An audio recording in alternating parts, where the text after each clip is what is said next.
Olá, estamos aqui para mais um relatório mensal do nosso Fiagro EGAF11. Este mês nós vamos falar do resultado do fundo, tá? E das nossas visões macro e agro referentes ao mês de agosto, tá bom? Eu sou o Bruno Lund, diretor da Eco Gestão de Ativos, e aqui comigo também irá falar Antônio da Luz, economista-chefe da Eco Gestão de Ativos.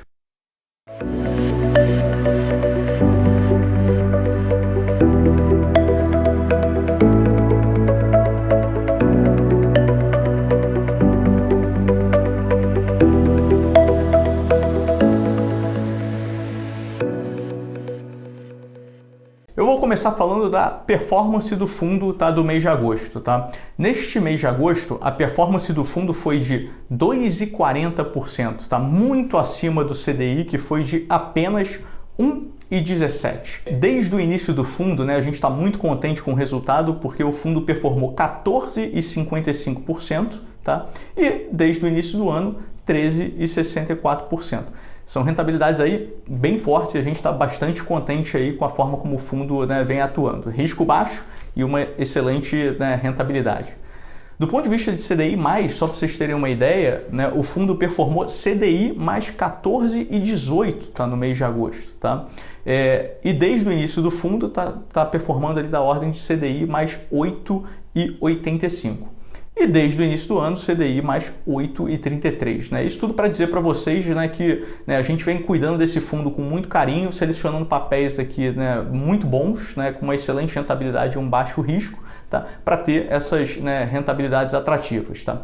A rentabilidade desse mês, eu posso dizer que ela foi um outlier, na verdade. A gente não pode esperar que ela vai acontecer em outros meses nesses patamares.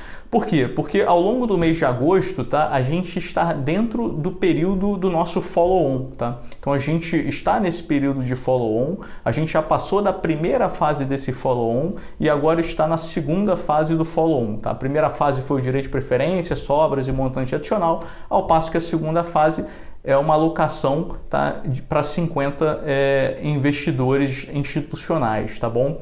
E por conta disso, como é que funciona uma oferta? Acho que é interessante você, investidor do fundo, entender sempre que tem follow-ons como que funciona essa oferta. Tá? Conforme as fases das ofertas vão sendo liquidadas, o dinheiro entra no fundo. Só que esse dinheiro do fundo ele não pode ser usado para fazer qualquer coisa. Ele fica provisionado numa conta do passivo, e ao mesmo tempo ele fica no caixa. E nós temos que aplicar esses recursos em caixa até o fundo superar o valor mínimo da oferta, que no nosso caso era 25 milhões de reais. Superado o valor mínimo da oferta, 25 milhões de reais, aí sim é permitido que você passe a utilizar esses recursos para comprar os CRAs na tese de investimentos do nosso fundo. Então, por isso que a gente, durante esse mês, a gente está tendo essa rentabilidade muito forte, tá? Porque a gente superou esses 25 milhões ao longo da oferta, ao longo das fases aqui da oferta. Uma vez que a gente superou esses 25 milhões, a gente começou a comprar ativos não caixa, ativos oficiais para o fundo, vamos dizer assim, CRAs, para o fundo. Tá? E ao comprar esses CRAs estão tendo rentabilidade, só que o dinheiro que entrou da oferta ainda está provisionado. Tá? Então o fundo continua ali com seu PL de 30 milhões de reais, mesmo já tendo recebido aportes dessa oferta. E somente quando houver o encerramento da oferta e a apuração do que a gente chama de prorata, o anúncio desse prorata, é que será permitido a gente desprovisionar esses recursos e isso passar a integrar o PL do fundo. Então, por isso que nesse mês a gente acabou tendo essa rentabilidade bastante grande, aí de 2,40, porque um pedaço dessa rentabilidade está advindo exatamente de recursos que estão provisionados no fundo, e que estão associados a um novo montante de recursos que entrou no fundo, mas que ainda não consta do PL. Se você limpar essa rentabilidade, ao fazer essa limpeza, aquele resultado de 2,40% cai para 1,51%. Ele cai bastante, mas mesmo assim ainda fica num resultado bastante atrativo se você comparar com o CDI, que foi de 1,17%. Então, eu quis falar sobre isso aqui porque exatamente estamos ainda, né, no período de oferta, tá? Então, é importante para você, investidor, entender por que esse resultado veio maior, tá?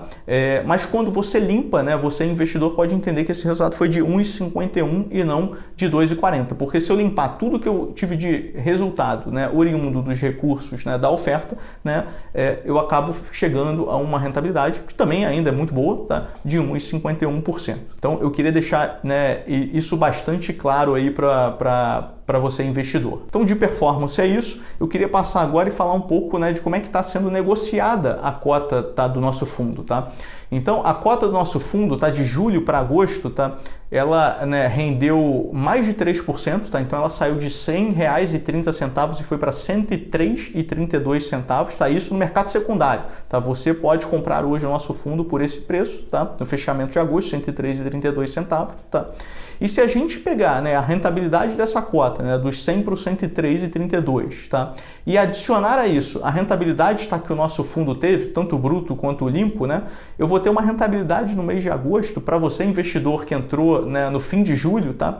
De 5,48, tá? Isso, né, bruto, né, daqueles recursos de oferta que eu expliquei anteriormente, ou de 4,57% apenas está no mês de agosto. Isso limpo também dos recursos da oferta. Eu tive mais de 3% de rentabilidade da cota e, além disso, eu tive um resultado, tá, dentro do fundo, tá, de 1,51%, gerando, portanto, esses 4,57% de resultado aí no mês de agosto, que é um resultado muito interessante. 4,57%, né, para um produto tipicamente, né, de renda fixa, né, é algo, né, bastante, né, interessante. Indo agora para a liquidez do fundo, né, falei agora de como foi a dinâmica, né, das cotas e como foi a dinâmica de rentabilidade, como você, investidor aí do secundário, né, pode entender a sua rentabilidade, né, que é a variação da cota de mercado e mais o resultado que está sendo apurado, né, no fundo, que de 3 em 3 meses será distribuído, né, para você. Tendo falado isso, eu quero falar como é que está a liquidez, tá, do nosso fundo. A liquidez do nosso fundo, tá, ela está em R$ 131 mil,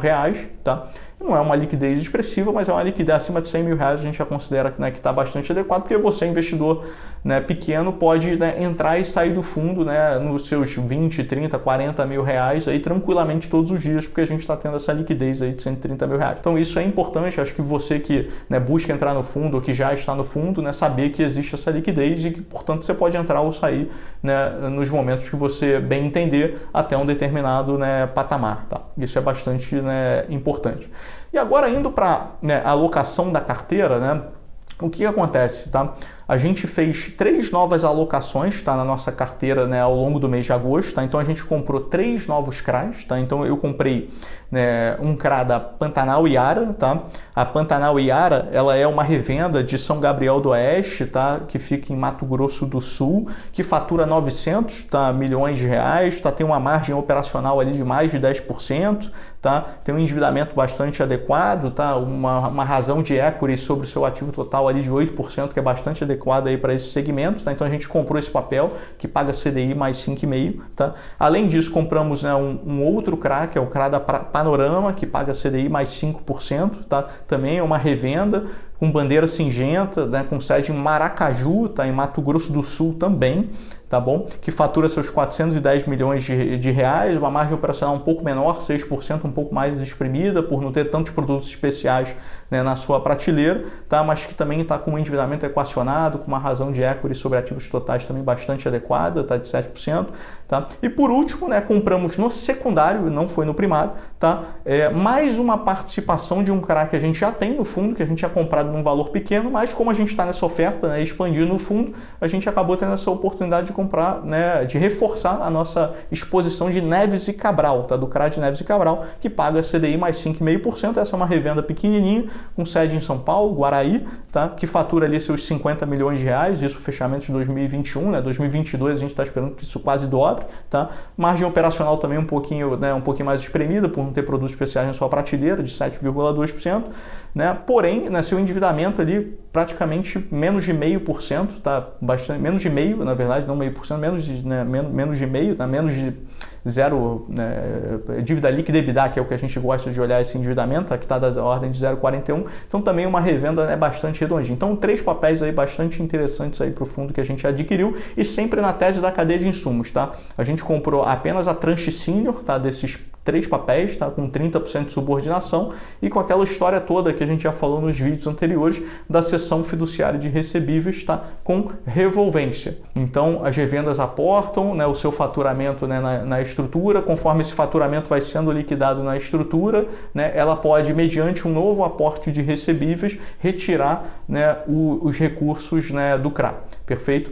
Então, essas 3 revendas estão aí na mesma tese, tá? E estão compondo o fundo, e a gente conseguiu comprar isso, né, com os recursos da oferta. O fundo estava alocado, né, praticamente 100%, né, no fim de julho, e como a gente, né, ampliou, né, os recursos do fundo com essa oferta, mesmo ela não tendo terminado ainda, após a gente exceder o mínimo, a gente conseguiu fazer essas alocações. Do ponto de vista agora também ainda de alocação, falando de exposições, tá, por estados da Federação do Brasil e Culturas, tá? A gente está presente em mais de 10 estados, tá? Os 4 principais é Mato Grosso do Sul, Mato Grosso, Minas Gerais e São Paulo, tá?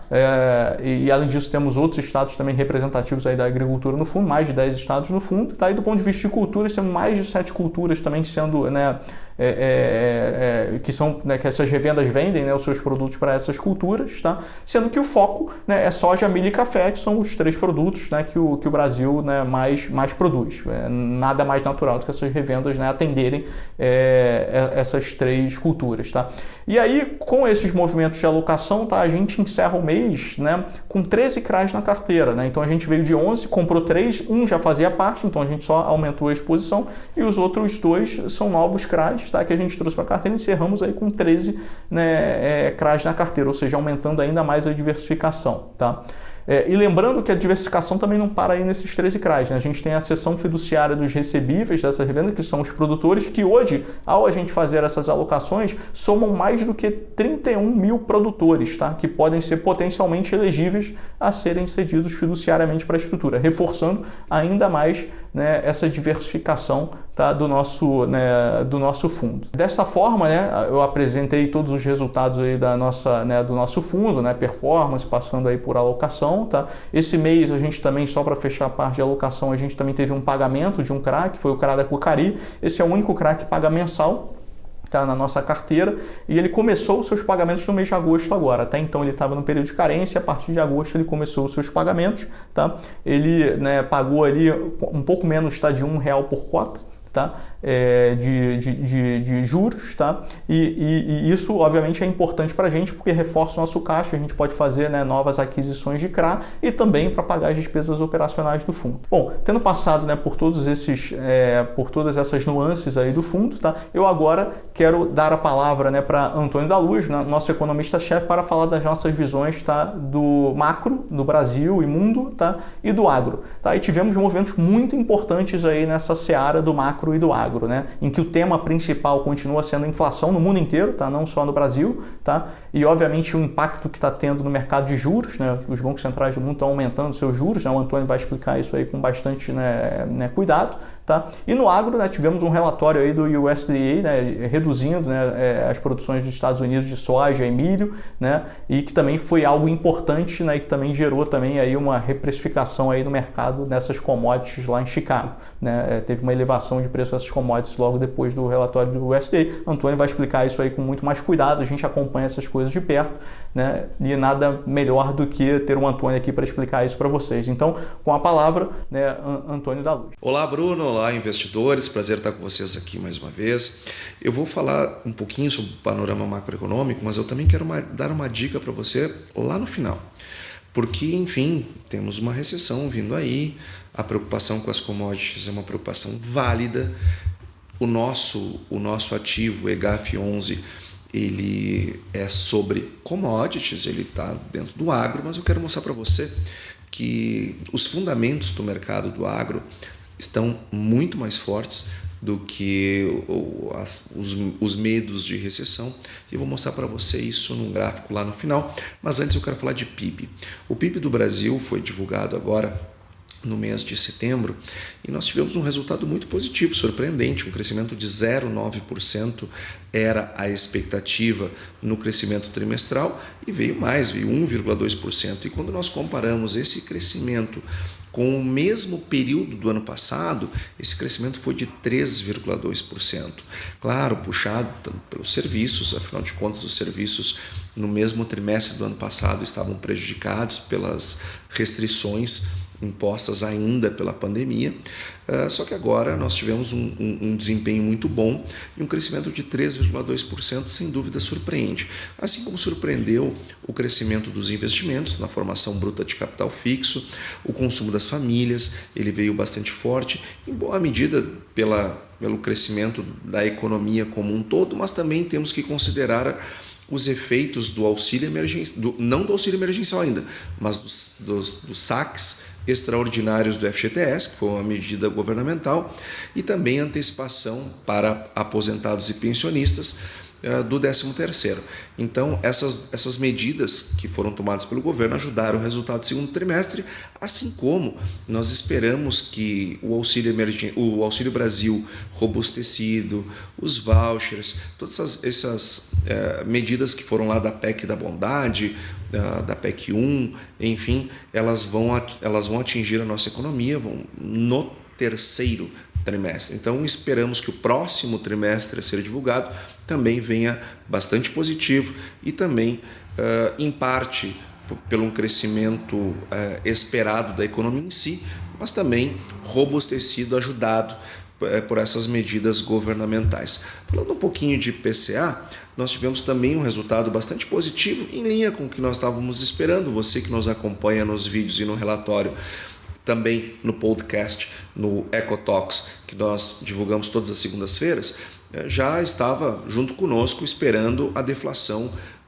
também do mês de agosto. Veio uma queda de 0,36 e nós temos uma questão qualitativa para discutir. No mês de julho, que tivemos uma deflação de 0,68, foi muito em cima de transportes, porque nós tivemos a queda dos tributos sobre os combustíveis, a queda do preço do petróleo, e isso desabou o preço dos combustíveis, puxando o IPCA todo para baixo.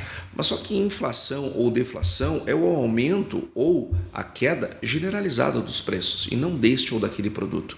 Então, qualitativamente, foi em julho uma deflação pobre. Agora em agosto não. Em agosto nós tivemos deflação de novo, mas nós tivemos também puxado pelos transportes, por novas quedas nos combustíveis, mas nós tivemos uma melhora importante nos outros grupos. Os outros grupos, a maioria deles desacelerou significativamente. E isto é medida, é resposta à política monetária. Então, qualitativamente, nós tivemos um resultado de agosto bem melhor do que julho, um tipo de deflação a ser comemorado, o que reforça a nossa expectativa de que o Banco Central, através do Copom, não deve aumentar os juros agora em setembro. Ele até pode fazer, mas nós não entendemos que essa seja a melhor medida para o Brasil, ao contrário do que achamos para a Fed. A Fed deve aumentar e aumentar significativamente, no mínimo 0,75. Entendemos que 0,75 também é adequado, mas boa parte do mercado já acha que tem que ser 1, porque o resultado do CPI não veio bom. O resultado de agosto não veio bom. O Banco Central Europeu tem que aumentar e aumentar firme as suas taxas de juros, porque sim, lá a inflação está bem fora do controle.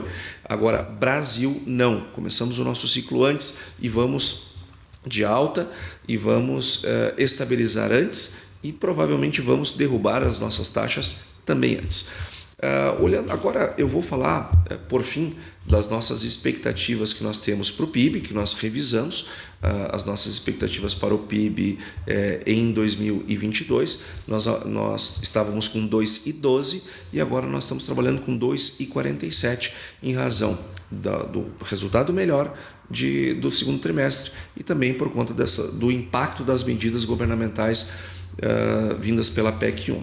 Para 2023 continuamos com 0,60 e 2024 2%, não revisamos 23 e 24 nesse momento. E agora, como eu prometi, nós vamos colocar esse gráfico aqui para você ver a comparação entre as commodities, grãos, energias e metálicas. Percebe que energias e metálicas nós começamos a ter uma queda acentuada por conta do risco de recessão, da percepção de recessão, e quanto mais próxima a recessão está de nós, mais os preços, as commodities caem, mas percebe que essa vermelha aqui, os grãos, nós começamos a cair com as demais commodities e depois começamos a nos recuperar. Lembra que nós falamos isso lá atrás? Pois é, está acontecendo, porque os fundamentos do mercado de grãos são muito mais altistas do que o impacto de uma recessão na demanda por grãos.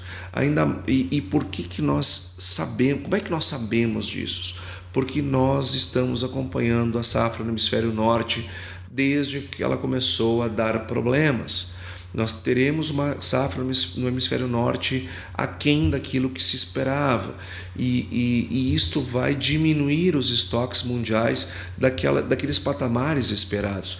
Só milho, por exemplo, nós vamos perder 50 milhões de toneladas esse ano. Então, os grãos, as commodities, grãos devem voltar a recuperar. Isso tem tudo a ver com o EGaF11. O EGaF11 ele é um ativo da ecogestão de ativos que vem subindo. Engraçado, Petro, Vale, tantas outras empresas que têm nas commodities o seu resultado estão cedendo com risco de recessão. Qual é a mágica que o EGaF11 segue crescendo e pagando bons dividendos? Muito simples. O mercado de grãos está firme e tende a ficar cada vez mais firme. Então, nas commodities, nós temos que saber escolher o EGaF como não só como um ativo que paga muito bem, mas também ele nos traz um risco muito baixo nesse cenário de recessão. Ele é uma opção de alta rentabilidade e defensiva ao mesmo tempo, dados os fundamentos de grãos. Então era isso que nós queríamos trazer, Bruno, era isso que nós queríamos trazer esse mês, investidores. Um excelente mês a todos, bons negócios. Antônio, muito obrigado aí pelas suas considerações, né? Com isso, né, eu dou por hoje, né, este vídeo como encerrado. Encerramos aqui o vídeo do relatório de agosto. Muito obrigado a você, investidor, a você, diletante do agronegócio, e a você, né, ouvinte, né, e telespectador do nosso vídeo. Muito obrigado e até o próximo encontro.